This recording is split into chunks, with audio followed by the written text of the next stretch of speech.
갈라디아서 6장 7절부터 10절을 제가 받들어 읽겠습니다. 속지 말라. 하나님은 우롱당하지 아니하시느니라. 이는 사람이 무엇을 심든지 그대로 거둘 것이기 때문이라. 자신의 육신에 심는 자는 육신으로부터 썩은 것을 거두고 성령에 심는 자는 성령으로부터 영생을 거두리라. 선을 행하다가 낙심하지 말지니 쓰러지지 아니하면 때가 되어 거두리라. 그러므로 기회가 닿는 대로 모든 사람에게 선을 행하되 특히 믿음의 가족들에게 할지니라. 이렇게 말씀하는 것이죠. 그렇죠? 잠시 기도하겠습니다. 영속하는 법칙, 이런 제목으로 말씀을 전하겠습니다. 옛 속담에도 콩 심은 데에 콩이 나고 팥 심은 데는 팥이 난다는 말이 있죠. 이 격언이 오늘 본문과 매우 잘 어울린다고 할 수 있습니다. 심는 대로 거둔다는 것은 하나님의 원칙입니다. 이것은 신구약을 통틀어 불변하는 성경의 진리이기 때문에 그래요. 모든 사람들의 인생은 예외 없이 이 법칙에 적용이 되는 것입니다. 자, 사람들마다 부유한 사람도 있고 가난한 사람도 있죠. 학식이 있거나 혹은 무지한 사람도 있죠. 장수하는 사람도 있고 단명하는 사람도 있죠. 화목한 가정생활하는 사람도 있고 또 불화가 있는 사람도 있죠. 자, 이런 상반된 현상이 나타나는 원인도 사실은 다 여기에 있는 것입니다. 우리 하나님은 질서의 하나님이십니다. 성경의 진리는 매우 과학적이고 논리적이라는 걸 아셔야 돼요. 심지도 않은 사람이 갑자기 많은 것을 거둔다든지 혹은 잘못 심었는데 올바로 거두는 경우는 없어요. 세상 이치에서만 나타나는 게 아니라 영적인 원리에서도 동일합니다. 그리스도인들이 영적으로 성장을 하려면 당연히 영적인 삶에 충실해야죠. 예. 어떤 성도는 영적으로 잘 성장해서 풍성한 삶을 누리는 반면에 어떤 다른 성도는 영적으로 너무 무기력하고 삶이 공공하다 이거예요. 그런 그 원인이 있는 거예요. 그래서 하나님께 그 원인이 있는 게 아니에요. 자신에게 있다는 점을 알아야 된다 이거죠. 아, 저도 교회 다니는데요. 근데 교회 다니는 사람인데 왜 우리 교회 다니는 사람하고 저기 배교한 교회 다니는 사람들하고 어떻게 삶의 질이 이렇게 다를까요? 왜 양상에게 천차만별의 차이가 날까요? 잘못 심었기 때문에 그런 거예요. 자, 자기의 삶에서 무엇을 심었고 지금도 무엇을 심고 있는가 돌아봐야 된다 이거죠. 생명이 태동을 하려면 씨가 심겨져야죠. 하나님께서 만드신 체계에는 진화론 같은 우연으로 만들어진 경우는 없어요. 아, 우연히 좋아가지고 내가 뭐가 이게 대박이 터졌다. 사실 그런 경우는 없어요. 우리 그리스도인들이 구원받아 영생을 소유할 수 있었던 것, 바로 썩지 아니할 씨인 하나님의 말씀을 마음에 심었기 때문이다 이거죠. 예. 그냥 단순히 우리 교회 한번 나왔다 해서 그 사람이 거듭나고 그런 거 아니에요. 예. 하나님께 성경에 제시한 대로 이 복음의 말씀을 마음에 이렇게 믿고 받아들였기 때문에 그 사람이 영생이 주어지게 되고 거듭나게 된 거라 이거죠. 베드로전서 1장 23절에 너희가 거듭난 것은 썩어질 씨로 된 것이 아니라 썩지 아니할 씨로 된 것이니 살아있고 영원히 거하는 하나님의 말씀으로 되었느니라 이거죠. 야고보서 1장 21절도 너희는 모든 더러움과 넘치는 악을 벗어버리고 너희 혼들을 구원할 수 있는 심겨진 말씀을 온유함으로 받으라 이거예요. 이렇게 한 사람이 거듭나지 않은 경우는 없어요. 다 거듭나는 거예요. 이렇게 안 했으니까 거듭나지 않고 그냥 교회만 다니는 사람들이 무수히 많은 거예요. 이 말씀대로 온전히 믿고 받아들인 여러분은 영이 거듭난 하나님의 자녀들이요 새로운 피조물로 태어난 것이에요. 생명은 생명 있는 존재를 낳는 법입니다. 그래서 영생을 지닌 그리스도인들이 세상에 나가 저 영이 죽은 죄인들에게 복음을 전해서 그들을 거듭나게 하고 영생으로 인도할 수 있는 것이다 이거죠. 왜 다른 교회들은 이 일을 할 수 없을까요? 여러분 그런 생각 안 해보셨어요? 왜 우리 교회는 거리에 나가서 복음을 전파하고 또 지옥으로 향하는 거듭나지 않은 죄인들의 혼을 우리가 생명으로 인도하고 있단 말이죠. 왜 다른 교회들이 일을 못할까요? 그냥 교회 출석만 이렇게 하는데 열을 올리면서 왜 혼을 구원에 이르지 못하게 하는가 이거예요. 생명이 없는 데서는 생명이 나올 수가 없어요. 생명이 있는 하나님의 자녀를 통해서 다른 사람이 또 영생을 지닐 수 있게 되는 거예요.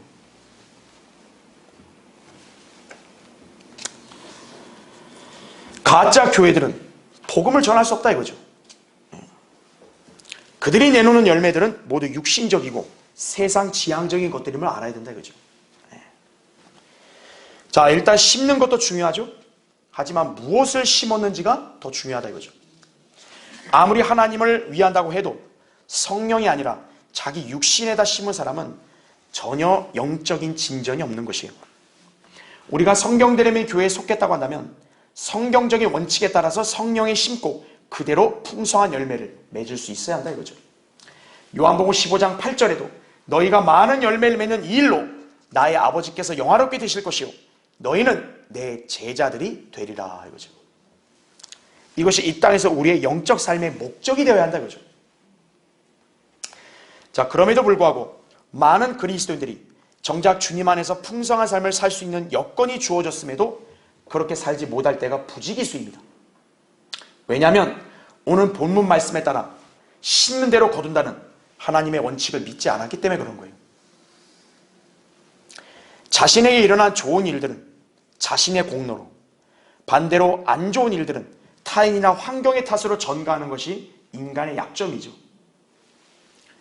그리스도인도 성경의 진리를 온전히 믿고 실행하지 않게 되면 그 같은 육신의 본성으로 하나님의 말씀과 섭리적인 역사를 의심하거나 또 불평하게 되는 것이 왜 나는 삶이 이렇습니까? 이거예요. 하나님이 뭔가 나를 책임져 주지 않는 것 같습니다. 그렇게 여긴다 이거죠. 하나님 탓이나 환경 탓하면 안 된다 이거예요. 가장 먼저는 자기 자신을 돌아봐야 된다 이거예요. 바로 나는 이 성경적 원칙에 따라 올바로 제대로 심었는가 이거예요.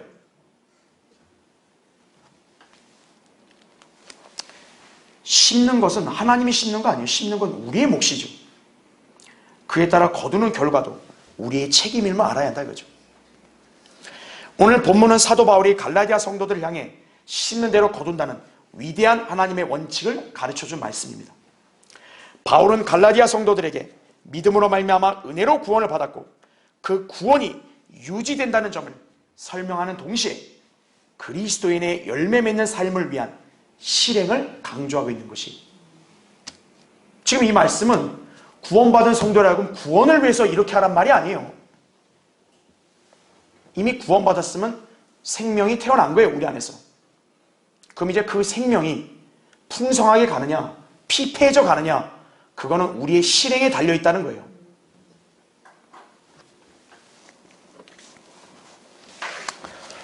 이 실행에 적용되는 법칙은 바로 추수의 법칙이다. 자, 거두고 싶은가? 먼저 심어야 된다 이거죠. 그럼 좋은 걸 거두고 싶은가? 그럼 올바른 걸 심어야 한다 이거죠. 이 위대한 법칙은 땅이 존재하는 한 누구도 변경시키거나 철회할 수 없는 하나님의 원칙이에요. 그래서 제가 영속하는 법칙이라고 여러분에게 설명하는 것이에요. 우리는 이 원칙을 온전히 믿고 이 말씀에 담겨있는 귀한 영적인 진리들을 알고 실행해야 합니다. 그것이 풍성하고 복된 그리스도인의 삶의 비결임을 오늘 꼭 기억하셔야 한다 이거죠. 그래서 오늘 설교의 주제는 성경적인 추수의 법칙을 숙지하라 이거예요. 자, 첫 번째로 사람은 무엇을 심든지 거두게 되어 있다 이거죠. 자, 오늘 거기 7절 한번 보세요.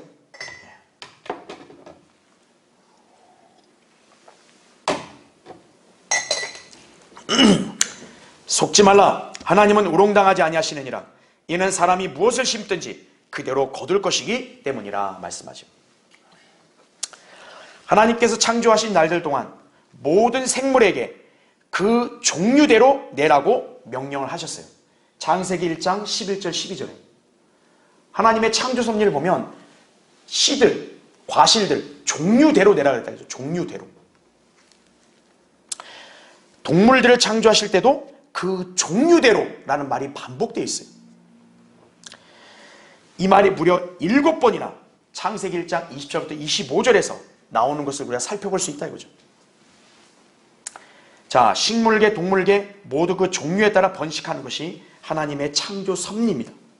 심는 종류가 무엇인지에 따라서 거두는 종류도 동일할 수밖에 없는 거예요. 따라서 인간은 자신이 현재 거둬들이는 것에 대해서 의아하게 생각할 필요 없습니다. 인간은 무엇이든지 반드시 심기 마련입니다. 비물질적인 것뿐만 아니라 물질적인 요소도 해당이 되는 것이에요. 자, 인간은 본디 심는 노력을 하지 않은 채 많은 걸 거두고 싶어 하죠. 특히 벼락부자가 그렇죠. 인생 한 방을 원하는 사람들이 그렇죠. 또는 잘못 심었음에도 좋은 것을 거둘 수도 있다는 희망을 애써 품기도 한다 이거죠. 자, 이것에 대한 성경의 답변은 속지 말라 이거예요. 하나님은 우롱당하지 아니하시느니라 이거죠. 누가복음 19장에서는 어떤 귀인이 자기 종 10명을 불러서 각각 한 문화씩을 주며 장사할 것을 명령한 비유가 나옵니다. 그 귀인이 왕국을 받아서 돌아올 때까지 각 종들은 한 문화의 미천을 가지고 장사를 했어요. 마침내 그 귀인이 와서 이제 종들과 결산을 보았습니다. 자, 한 문화씩 미천을 줬는데 그동안 너 얼마 벌었냐 이거예요. 어떤 종은 10문화를 벌었다 이거죠. 10배의 수익을 낸 거죠. 또 다른 종은 5문화를 벌었다 이죠. 주인은 그에 맞춰서 성읍을 다스릴 권세를 주었습니다. 그런데 어떤 악한 종은요, 한 문화를 그대로 간직만 해두고 장사를 하지 않은 거예요. 그는 그 한 문화를 그대로 주인에게 보여주면서 이렇게 말했습니다. 당신은 엄격한 분이시기에 내가 당신을 두려워하였으니 당신은 두지 않았던 것에서 취하시고 또 심지 않았던 것에서 거두시는 분이시니다. 그게 맞나요? 누가복음 19장 21절에 나온 말씀이죠. 네. 자, 이 말을 들은 주인의 반응이 어땠을까요? 야, 나를 그렇게 봤니? 이렇게 여겼을까요? 악하고 게으른 종이라고 그렇게 질타하셨다 이거죠. 그러면서 그가 가진 한 문화를 빼앗아서 10문화를 가진 사람에게 주었다 이거죠. 가진 사람은 더 갖게 되는 거예요. 게을러서 못 가진 사람은 못 가는 대로 있는 거예요. 그게 성경적 원칙입니다. 공산주의, 사회주의, 이거는 비성경적인 마귀의 교리예요. 성경은 인간 개개인의 사유재산을 인정하는 거예요. 부지런히 열심히 일해서 벌었으면 그건 그 사람의 것이에요. 일도 안 하고 게으름 피운 사람이 많이 가진 사람 거를 시기해가지고 빼앗는다? 그게 바로 도둑질인 거예요. 성경의 원칙을 무시하는 자들이다 그죠. 창조주신 하나님께서도 심는 대로 거두는 원칙을 준행하십니다. 무엇보다 하나님께서는 영생을 소유한 우리 그리스도인들을 낫게 하시기 위해서 다름 아닌 생명이신 분을 심으신 거예요. 바로 우리 주 예수 그리스도시다 이거죠. 요한복음 12장 24절에 이런 말씀이 있습니다. 진실로 진실로 내가 너희에게 말하노니 한 알의 밀이 땅에 떨어져 죽지 아니하면 한 알 그대로 남아있지만 죽으면 많은 열매를 맺느니라 이렇게 말씀하죠. 하나님의 놀라운 사랑으로 우리 죄인들이 구원받아 그분의 자녀들이 되었죠. 오늘날 구원받은 많은 성도들이 있는 이유가 뭡니까? 한 분이 죽음으로 자신을 희생시켰기 때문에 그런 거예요. 하나의 미리 시작이죠. 예수 그리스도는. 그분은 그냥 살아있는 그대로 있을 수 있었어요. 그랬다면 그분만 있겠죠. 그러나 그분이 자신을 죽음에 내어줬기 때문에 많은 열매가 태어난 거예요. 여러분, 하나님의 입장에서는 이게 엄청난 추수 아니겠어요? 네. 한 분 예수 그리스도만이 아니라 수많은 하나님의 아들들이 태어난 거예요. 하나님이 자신의 사랑하는 아들을 죽음에 내어줄 때 그 고통을 쓰라렸지만 그 뒤에 하나님께서는 무수한 그분의 아들들을 태어나게 하신 거란 얘기죠. 자, 우리의 구원에 대해서 우리는 아무것도 심은 거 없어요. 우리는 아무것도 한 게 없어요. 단지 하나님께서 심으신 것을 거두심으로 인해 우리는 혜택을 본 것뿐이에요. 하나님의 은혜라 이거죠. 네. 하나님께서도 이 추수의 법칙을 몸소 실행하신 거예요. 그냥 하나님께서 아무렇지 않게 그냥 야 그리스도인들아 생겨라 이게 아니라 이거죠. 하나님도 심어서 거두신 분이라는 거죠. 그럼 하물며 우리 그리스도인들이야 그 법칙을 당연히 안 따를 수 없죠. 그렇죠? 자, 성도들도 마찬가지예요. 자, 우린 심는 대로 거둔다 그랬죠? 근데 하나 심었다 해서 하나 거두는 거 아니에요. 더 많이 거둘 수 있다는 점 알아야 돼요. 자, 여러분 농부들도 어때요? 작은 씨들을 뿌리죠. 근데 그 씨를 뿌린 농부들 중에 내가 뿌린 만큼만 열매 나온다 그렇게 기대하는 사람 있어요? 아무도 없죠. 자기는 자그마한 씨를 뿌렸어도 많은 열매들이 나오기를 바라죠. 그건 도둑놈 심보가 아니에요. 그건 당연한 거예요. 이만한 씨 심어놓고 이만한 열매만 나와라 이렇게 기대하는 농부는 아무도 없어요. 그 수학의 법칙이라고요. 우리도 하나님 말씀의 씨를 마음에 심었다 이거죠. 그렇다 해서 우리가 그만큼만 열매 나오는 게 아니에요. 풍성한 열매를 맺을 수 있어요. 성경에서 어떤 사람은 30배를 맺을 수 있다 이거죠. 어떤 성도는 60배를 맺을 수 있고 혹은 100배의 결실도 거둘 수 있는 거예요. 반면에 어떤 사람은 말씀의 씨가 뿌려졌는데도 열매가 없는 사람도 있어요. 문제가 있죠? 각자의 믿음의 역량과 자세에 달려있다 이거죠. 여러분도 지금 하나님 말씀의 씨가 지금 뿌려지고 있는 거죠? 그럼 여러분 어떻게 해야겠어요? 이 말씀의 씨를 여러분이 마음밭을 잘 갈아서 딱 심어놔야죠. 그리고 기대해야죠. 내가 풍성한 열매를 맺기를 하나님께 기도하면서 그 풍성한 열매를 누리는 삶 살아야죠. 그렇죠? 네. 자, 성도의 영적인 삶에서뿐만 아니라 자, 물질적인 면에서도 동일하다 이거예요. 자, 제가 고린도서 9장 6절부터 8절 읽을 때 잘 들어보세요. 그러나 내가 이것을 말하노니 적게 심는 자는 적게 거두고 넉넉하게 심는 자는 넉넉하게 거둔다는 것이라. 각 사람은 이미 미리 마음속에 정한 대로 할 것이요 인색함이나 억지로는 하지 말아야 하리니 이는 하나님께서는 기쁨으로 드리는 자를 사랑하심이니라죠.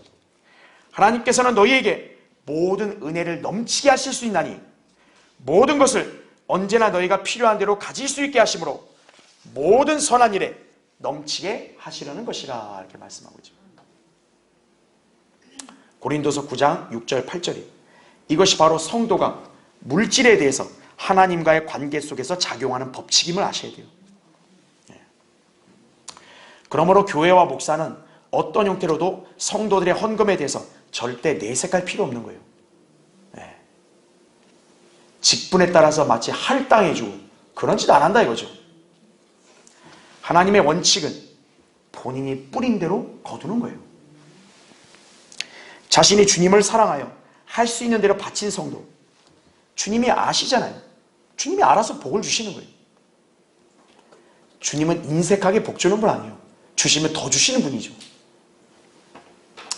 반대로 물질에 더 민감해서 인색한 성도는 하나님께서도 그 사람을 인색하게 대하신다는 점 알아야 돼요. 결국 자신이 심는 방법에 따라 거두는 것도 다른 것이에요. 그걸 우리가 기억해야 한다 이거죠. 자, 여러분은 현재 성경대로 믿는 교회에서 가장 올바른 신앙생활을 하고 있죠? 여러분이 이 교회에서 배운 성경적인 원칙과 진리대로 산다면 각자 인생에서 가장 좋은 것들을 심을 수가 있는 거예요. 매번 주님께 경배를 드리죠. 그분을 영화롭게 드리죠. 그분을 증거하는 삶을 살게 되죠. 여러분은 풍성한 수확을 가져올 농작물을 심는 것임을 알아야 돼요. 여러분은 이제 풍성한 열매를 맺을 수 있는 거예요. 그런 사람은 주님께도 기쁨이 되는 것이 주님께 영광 돌릴 수 있는 거고 그 사람도 기쁨이 충만한 삶을 살 수 있다는 점을 알아야 돼요.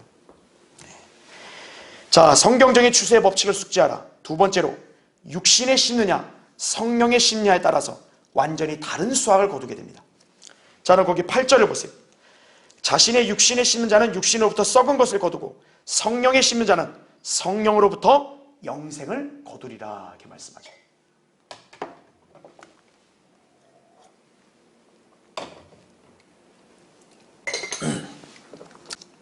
인간들이 행하는 일들은 오직 두 가지 안에서 이루어지는데요, 육신 아니면 성령이에요. 구원받지 않은 죄인들은 성령이 없죠. 그러니까 그들이 행하는 일들은 모두 육신에 심는 것들입니다.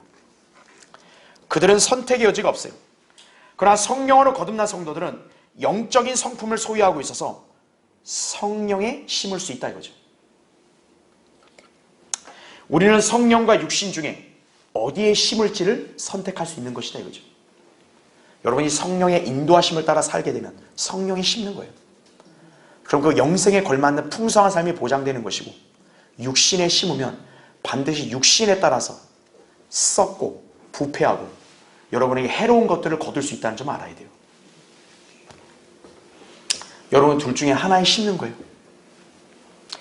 자, 성경에 등장하는 신실한 성도들도 때로는 육신에 심는 일로 인해서 쓰디쓴 죄와 고통의 열매를 거둔 사례들이 다수 있어요. 저는 대표적으로 이 시간에 두 인물을 여러분에게 소개할 거예요. 다윗과 야곱이에요. 자, 먼저 다윗. 하나님께서 자신의 마음에 합한 자라고 소개할 정도였어요. 사무엘상 13장 14절에. 여러분, 그만한 격찬이 어디 있겠어요? 그렇죠? 다윗은 정말 신실한 믿음의 생활과 또 신실한 행보로 인해서 하나님께 복을 받은 사람이죠. 그러나 그가 어느 한순간 자만하여 육신에 심는 일이 발생을 했으니 바로 자신의 부하인 히딘 우리아의 아내 밧세바와 간음한 일이에요. 사무엘하 11장 12장에 나오죠. 그는 군대의 총사령관임에도 군사들과 함께 전쟁에 나가지 않고 한가로이 왕궁을 거닐다가 저녁에 밧세바의 목욕 장면을 보고 그만 간음의 죄를 저질렀던 것입니다. 그러면서 다윗은 죄의 열매로 밧세바의 임신 소식을 듣게 된 것이에요. 어떻게 생각했겠어요? 그때 다윗이 뜨끔하겠죠? 다윗은 자신의 죄를 숨기기 위해서 부하인 우리아를 전장에서 불러내어 밧세바와 동침을 시키려고 여러 가지 획책을 시도하지만요, 번번이 실패로 돌아갔습니다. 그러니까 다윗 입장에서는 자기의 치부를 가리기 위해서 얼마나 참 급급하겠어요. 근데 뜻대로 안 되는 거예요. 그러자 그는 최후의 수단으로 군대 대장 요압에게 밀명을 내려서 우리아를 최전선에 내보내서 죽도록 했습니다. 본의 아니게 살인죄를 저지른 거예요. 우리아는 죽었죠. 다윗은 슬퍼하는 밧세바를 위로하며 아무렇지 않게 그녀를 자기 아내로 삼았죠. 자, 하나님을 두려워하며 그분의 마음에 합한 다윗이 자신의 죄를 숨기기 위해서 얼마나 육신에 많은 것들을 심었는가 이거예요. 그렇죠? 거짓말도 하고, 그렇죠? 술책을 꾸미고, 심지어는 죽음에 내어주고 충직한 부하를. 그죠? 자, 하나님께서 그냥 무단히 지나가시게 할까요? 그러지 않죠. 선지자 나단이 와서 하나님의 말씀을 전파했다 이거죠. 마침내 다윗은 회개하고 하나님의 자비를 구했습니다. 그래서 다윗은 하나님의 자비를 받은 거예요. 그래서요. 그가 뻔뻔하게 죄를 숨기거나 나단에게 해코지했다면 용서받지 못했을 텐데, 다윗은 그래도 선한 양심을 가진 사람이에요. 하지만 그렇다고 해서요, 그 사람이 뿌린 것이 취소가 되는 건 아니에요. 자기 행위들의 결과를 거뒀다 이거죠. 한번 찾아볼까요? 여러분 사무엘하 12장 한번 보세요. 거기 10절 보세요. 내가 나를 업신여기고 히딘 우리아의 아내를 빼앗아 내 아내를 삼았으니 그러므로 이제 칼이 내 집에서 결코 떠나지 아니하리라. 주가 이같이 말하더라. 보라, 내가 네 집에서 너를 대적하는 악을 일으키리라. 내가 내 눈앞에서 내 아내들을 취하여 내 이웃에게 주리니 그가 대낮에 내 아내들과 더불어 동침하리라. 내가 그 일을 은밀히 행하였으나 나는 이 일을 온 이스라엘 앞에서 대낮에 행하리라 하셨나이다. 아니, 다윗이 나단에게 말하기를 내가 주를 거역하여 죄를 지었노라 하더라. 나단이 다윗에게 말하기를 주께서도 왕의 죄를 제하셨으니 왕이 죽지 아니하리이다. 근데 14절 보세요. 그러나 이 행실로 인하여 왕이 주의 원수들에게 하나님을 모독할 큰 구실을 주었으니 왕에게 태어난 아이가 또한 반드시 죽으리이다 하더라. 이렇게 말씀하죠. 예. 아까 밧세바가 임신했던 그 아기 있죠? 그 아기는 태어나자마자 죽게 되죠. 자, 근데 그뿐만이 아닙니다. 나단이 다윗에게 새끼 양만 가지고 있던 자를 죽인 그 부자의 비유를 통해 다윗을 우회적으로 책망을 했죠. 자, 다윗이 이 비유를 들었을 때 대노해가지고 그 자는 양을 4배나 갚아야 된다라고 그렇게 공언을 했습니다.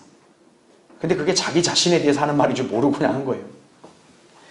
근데 다윗의 그 말은 율법에 근거한 말이에요.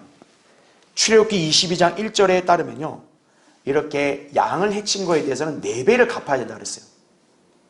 자, 우리아에게는 밧세바라는 새끼 암양 한 마리만 있었는데 그 양을 뺏었잖아요. 그래서 다윗은 자기가 뱉은 말에 따라 하나님께서도 4배로 갚게 하신 거예요. 그래서 그의 집안에는 총 4명의 자녀들이 죽임을 당하게 된 거예요. 일단 간음에서 낳은 아기 태어나자마자 죽었죠. 다윗의 큰아들 암논, 압살롬한테 살해당해 죽었죠. 압살롬이 다윗에게 반역을 해 죽었죠. 그리고 압살롬이 다윗의 첩들을 욕보였죠. 대낮에 사람들 보는 앞에서. 자, 다윗은 어떻게 했어요? 밧세바를 은밀히 간음했는데 다윗은 공개적으로 자기 첩들이 자기 자식한테 이렇게 강간당하는 것을 눈으로 보게 되는 거죠. 결국 압살롬도 죽었죠.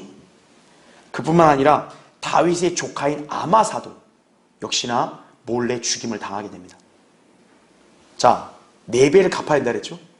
뿌린 대로 어떤 거예요? 거둔 거예요. 네. 여러분, 아버지 입장에서 큰아들이 죽는 게 얼마나 괴로운 일이에요. 그러나 하나님은 예외가 없어요. 뿌린 대로 거두게 하시는 거예요. 자, 두 번째, 야곱이죠. 자, 야곱은 형인 에서의 쌍둥이 동생이었어요. 자, 원래 장자권이나 아버지로부터 오는 축복은 형인 에서의 몫이었습니다. 그러나 야곱과 그의 어머니 리브카는 이삭을 속여서 에서로 가장을 해서 야곱이 자기 아버지로부터 축복을 가로채도록 했다 이거죠. 아버지 앞에서 야곱은 자신을 에서라고 여러 차례 거짓말을 했다 이거죠. 이삭이 의심이 돼서 물어본 거예요. 너 누구냐? 야, 목소리는 분명 야곱인데 너 누구냐? 아이고, 아버지 나 에서입니다 이거예요. 결국 리브카와 야곱은 육신적으로 행함으로써 육신에 따른 열매들을 거둘 수밖에 없었던 것입니다. 자, 일단 리브카는 분명히 자기 작은 아들 야곱을 사랑했기 때문에 그런 일을 저질렀죠. 근데 어떻게 되냐? 에서의 위협으로부터 작은 아들 야곱을 보호하기 위해서 자기 오라비인 라반의 집으로 피신을 시켰죠. 물론 그녀는 사람을 보내서 시간이 지나서 언젠가 야곱을 불러올 것으로 그렇게 기대를 했다 이거죠. 창세기 27장 45절. 근데 그녀의 기대대로 됐나요? 안 됐죠. 그녀는 죽을 때까지 자기가 사랑하는 작은 아들을 보질 못한 거예요. 자, 야곱은 어떨까요? 자기 형을 거슬러서 음모를 꾸몄죠. 아버지에게서 속임수로 축복을 받았죠. 그와 동일한 형태로 자기 외삼촌인 라반한테 속임을 당하고 이용을 당하게 됩니다. 야곱은 사랑했던 라헬 대신 레아를 아내로 얻었죠. 그뿐만 아니라 야곱은 라반 밑에서 무려 20년 동안 봉사를 한 거예요. 라헬을 위해서 7년만 봉사할 걸 생각했는데 덩달아 20년 봉사하게 된 거예요. 라반이 품삯을 10번이나 변경함으로써 여러 차례 손해도 봤다 이거죠. 창세기 31장 41절에. 왜 야곱은 이런 부당한 일을 당할까요? 간단해요. 그가 뿌렸으니까 거둔 거예요. 게다가 야곱 자신에게만이 아니라 그의 자녀들 사이에서도요, 엄청난 갈등으로 인한 문제들을 겪어야 했다 이거죠. 그의 아들들이 사랑하는 요셉에게 음모를 꾸며서 그를 이집트로 팔아 넘겼죠. 근데 정작 야곱은 어떤 속임을 당하냐? 자기 사랑하는 아들 요셉이 죽은 것으로 그렇게 속임을 당하죠. 그렇죠? 사실 요셉은 죽은 게 아닌데. 그러니까 진실을 알면 야곱이 덜 고통스러울 텐데. 근데 하나님은 그 속임새에 당하게 한 거예요. 왜요? 자기가 자기 아버지를 속였으니까.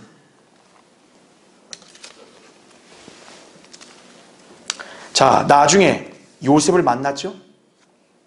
이집트 왕 파라오 앞에서요, 자기 인생에 대해서 내 생애의 세월이 짧고 험악하였다고 47장 9절에 그렇게 고백을 했다 이거죠.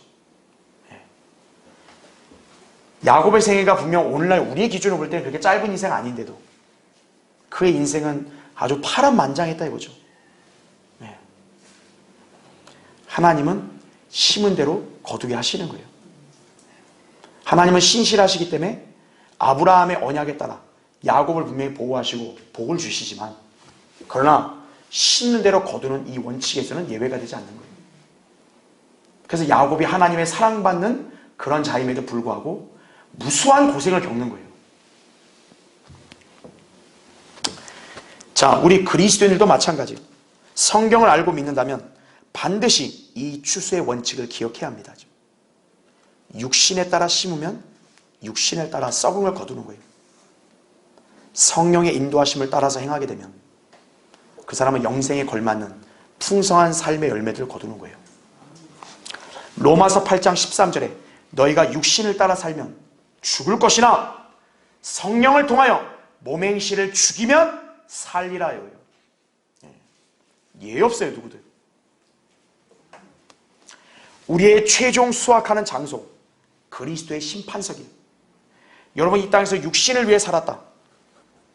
그 사람은 주님 앞에서요, 나무나 짚이나 구루터기만이 발견될 것이며, 이 땅의 삶도 공공하지만요, 그리스도의 심판석에서 최종적인 결산을 볼 때 그 사람 앞에는 다 지나가는 불에 타버린 그런 나무나 짚밖에 없을 거예요. 구루터기밖에. 반면에 여러분이 주님을 위해서 성령 안에서 행하고 하나님 말씀대로 실행하고 살았다면 금과 은과 보석으로 모두 남게 될 것이다 이거죠. 고린도서 3장 11절도 15절이죠. 영원히 기억되어 주님께 칭찬과 유업과 상을 받게 되는 것이니, 여러분 이 땅에서 한 번뿐인 인생이 얼마나 중요한지 알아야 돼요. 그냥 아무 교회나 나가지 뭐, 그냥 뭐 대충 내가 그냥 성경 좀 보고 공부하지 뭐, 그건 하나님과 아무 관계 없어요. 그 사람은 수학의 시기에 거둘 게 없는 거예요. 그걸 아셔야 돼요. 영생을 위해 사는 성도가 되어야 된다 이거죠. 다가올 영혼을 준비하는 성도가 되어야 된다 이거죠. 그러려면 여러분이 육신이 아닌 성령을 따라 그렇게 심는 삶을 살아야 된다 이거죠. 자, 성경적인 추수의 법칙을 숙지하라. 세 번째로, 기회가 닿는 대로 선을 꾸준히 행해야 된다 이거죠. 자, 갈라디아서 6장 거기 9절 10절 보세요. 선을 행하다가 낙심하지 말지니 쓰러지지 아니하면 때가 되어 거두리라. 그러므로 기회가 닿는 대로 모든 사람에게 선을 행하되 특히 믿음의 가족들에게 할지니라, 이렇게 말씀하는 것이죠. 추수는 절대로 심자마자 오는 것이 아닙니다. 심을 때가 있는 거고 거둘 때가 있는 거예요. 그렇죠? 농사 지은 분들은 너무나 잘 안다고요. 동시에 이루어지는 거 없어요. 영적인 면도 동일합니다. 이 점을 인지하지 못한 많은 그리스도인들이 열심히 선을 행하며 심었다가도 낙심하기 일수다 이거죠. 왜냐? 자기가 기대한 대로 빨리 그 결과가 안 나타난다고 생각하니까요. 그러나 추수의 때는 우리가 결정하는 게 아니에요. 주님의 권한 아래에 있습니다. 그래서 성경은 우리에게 때를 얻든지 못 얻든지 항상 대비하며 말씀을 전파하라고 명령하는 것이다 이거죠. 디모데후서 4장 2절에 나온 말씀이죠. 그런데 마귀는 늘 그리스도인들을 공격하며 하나님의 사역을 방해하고 있죠. 여러 가지 공격들 중에서 성도들을 쓰러뜨리는 방법은 바로 낙담을 시키는 거예요. 자, 언제 낙담하는 것인가 이거예요. 자신이 주님을 열심히 믿고 성경대로 살려고 노력을 했는데 막상 그 결과가 뜻하는 대로 나오지 않았다고 여길 때예요. 예. 그럼 사람은 실망하게 되죠. 그렇죠? 그러면 이제 낙심하는 거예요.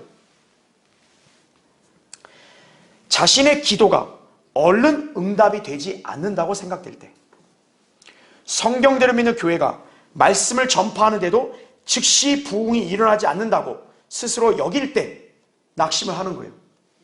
네. 그런 상태를 자꾸 방치하게 되면 그 사람은 무능력하고 결국 아무것도 심거나 거두지 못하게 되는 것이에요. 잠언 24장 10절에 하신 말씀이 뭡니까? 역경의 날에 낙담하면 내 힘은 미약해진다고 말씀했어요. 네. 누구나 역경에 처할 수 있는데 낙심하면 안 된다 이거죠. 낙심하면 그 사람 더 약해지는 거예요. 따라서 그리스도인이 낙심하지 않고 계속 믿음 안에서 살려면 하나님의 말씀을 늘 상고하고 특히 이 추수의 원칙을 기억해야 된다 이거죠.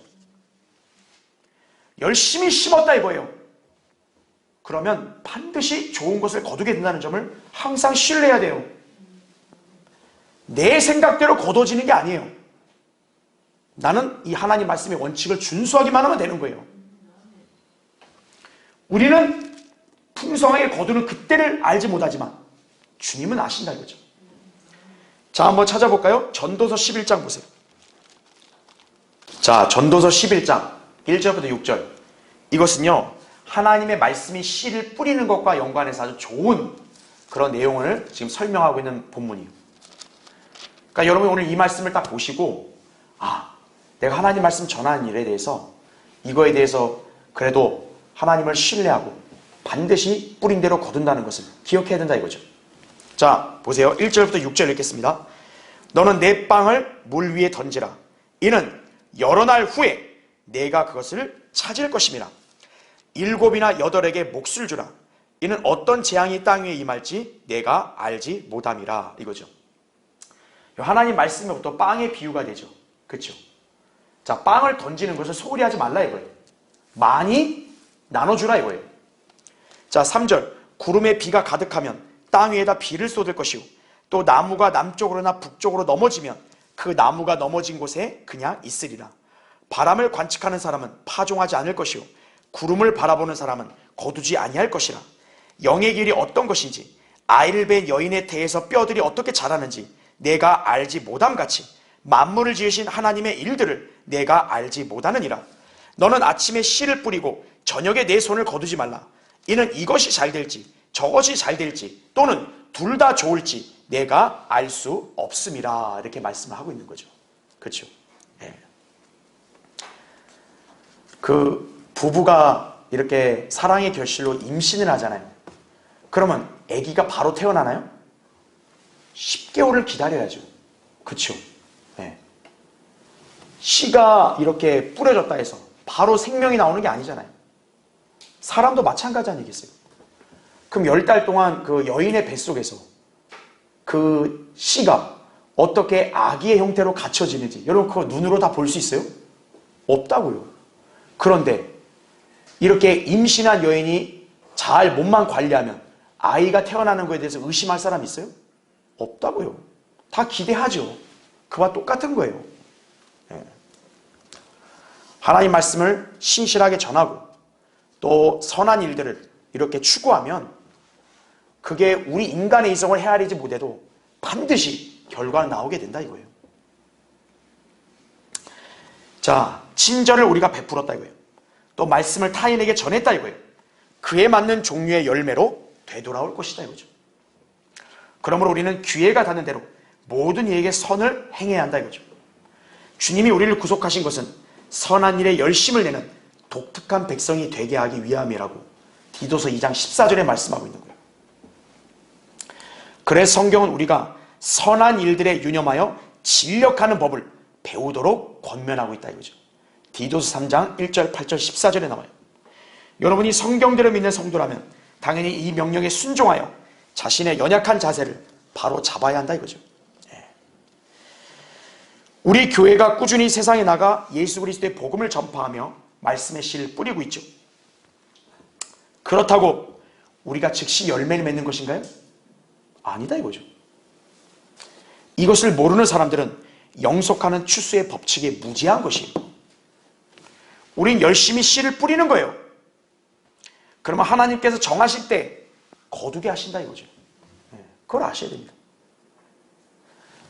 우리가 뿌렸는데 우리가 아닌 다음 세대의 성도들이 거둘 수도 있고 다른 성도들이 거둘 수도 있는 거예요. 그걸 여러분이 아셔야 돼요. 또 거꾸로 우리는 뿌리지 않았고 다른 사람이 뿌린 것을 우리가 거둘 수도 있는 거예요. 그러니까 사람이 다를 뿐이지 결과적으로 뭡니까?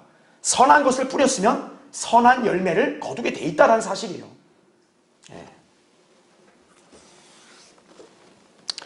자, 우리 교회는 사람을 교회에 끌어모으려고 거리에 나가서 복음 전하는 거 아니라 이거죠. 사람들이 우리처럼 구원을 받아서 하나님의 자녀들이 되도록 인도하는 것이다 이거죠. 하나님의 사역에는 열심히 심는 일도 있고 또 수확하는 일도 포함이 되는 것이에요. 비록 자신이 심지 않아서도 다른 사람들이 심는 것들을 거둘 수도 있는 거다 이거죠. 자, 제가 한 예를 들어 드릴게요. 요한복음 4장 35절 38절에 이런 말씀이 있어요. 자, 예수님이 하신 말씀이에요. 너희가 아직도 넉 달이 있어야 추수할 때가 된다고 말하지 아니하느냐? 보라, 내가 너희에게 말하노니 눈을 들어 밭을 보라. 이는 곡식이 추수하도록 이미 하얗게 되었습니다. 또 거두는 사람은 싹을 받고 영원한 생명에 이르는 열매를 모으느니라. 이는 뿌리는 사람과 거두는 사람이 다 함께 즐거워하려 함이라. 이렇듯 한 사람은 심고 한 사람은 거둔다는 그 말이 옳도다. 나는 너희가 일하지 않은 것을 거두게 하려고 너희를 보내었노라. 일은 다른 사람들이 하였고 너희는 그들의 수고에 참여하였느니라. 이렇게 말씀하고 있죠. 이것이 하나님의 사역이에요. 자, 심는 자 따로 있죠. 물 주는 자 따로 있죠. 자라게 하시는 분은 누구예요? 하나님이시라 이거죠. 그러면 그 자라는 결과를 본 사람만 상을 받나요? 아니다 이거죠. 심고 뿌린 사람도 자기의 행위의 수고에 따라 상을 받는다라고 고린도전서 3장 6절부터 9절에 그렇게 말씀하신 거란 얘기죠. 그러니까 우리는 다 하나님의 동역자들이에요. 목사만 상을 받는 게 아니다 이거죠. 신실한 그리스도인들도 자신에게 주어진 하나님의 뜻을 신실하게 준행하고 하나님 말씀에 따라 선을 행하면 반드시 하나님께로부터 선한 보상을 받게 되는 것이에요. 그걸 여러분이 잘 기억하셔야 되죠. 자, 각자 하나님의 말씀대로 심으면 반드시 거둘 것임을 이제 확신하십니까? 그럼 여러분은 선한 일들을 전념하는데 이렇게 거리낄 게 없다 이거죠. 또 그렇게 걱정할 필요 없다 이거죠. 여러분이 하나님의 뜻에 따라 하나님이 원하시는 일들을 한다 이거죠. 그러면 여러분은 반드시 하나님께로부터 더 큰 그런 보상과 칭찬을 받게 되는 것이에요. 그게 진정으로 심는 사람이고 뿌린 대로 거둔다는 원칙을 믿는 성도예요. 말씀을 전하는 사역만이 아니라 여러분 주변의 지체들을 위해서 선을 베풀기를 주저하지 마십시오. 당장은 부담과 손해가 되는 것처럼 보이지만 나중에 하나님께서 풍성하게 보상해 주신다 이거죠. 이것이 바로 영혼을 잘 대비하는 성도의 삶이에요. 자, 한번 찾아볼까요? 디모데전서 보세요. 디모데전서 6장 17절부터 19절 보면요, 이 세상에 있는 부유한 자들에게 명하여 마음이 교만해지지 말고 불확실한 재물을 신뢰하지 말며 오직 우리에게 모든 것을 풍요하게 주셔서 향유케 하시는 살아계신 하나님을 신뢰하라고 하라. 곧 그들이 선을 행하고 선한 일에 부유하며 기꺼이 나누어주고 아낌없이 베품으로써 자신들을 위하여 오는 때를 대비한 좋은 기초를 쌓도록 하라. 이는 영원한 생명을 붙들기 위함이라 말씀하는 것이죠. 여러분이 가진 물질이나 또 여러분이 할 수 있는 여러 가지 힘이나 노력, 이런 것들을 선한 일들을 위해 쓴 사람들은 반드시 오는 때를 대비해서 좋은 보상을 받는다 이거죠. 그래서 그리스도인은 항상 꾸준히 선을 행하는 일에 열심을 다해야 된다 이거죠. 그럼 반드시 좋은 걸 거두는 거예요. 자, 결론을 맺겠습니다.